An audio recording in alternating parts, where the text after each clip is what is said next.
Küresel haydut Amerika Birleşik Devletleri'nin Türkiye aleyhine bakanların şahsında almış olduğu son yaptırım kararları aslında İslam ülkelerine yönelik içinde bulunduğu kuşatmanın bir devamı niteliğindedir. Doğrusunu söylemek gerekirse Türkiye 1952 yılından bu yana NATO'ya girmiş, NATO üyesidir. Türkiye'de meydana gelen bütün darbelerin ardında Amerika'nın güdümündeki NATO'nun etkisi herkesçe biliniyor.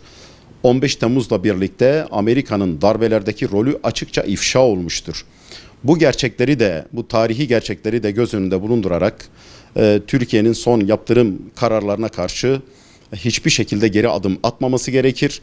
Atılacak bir geri adım Türkiye'nin hezimeti ve zilleti anlamına gelecektir. Bu konuda evleviyetle mütekabiliyet esası göz önünde bulundurularak misliyle mukabelede bulunmalı. Türkiye'deki Amerikan üslerinden tercihen İncirlik üssünün kapatıldığı kararı hükümetçe alınmalı.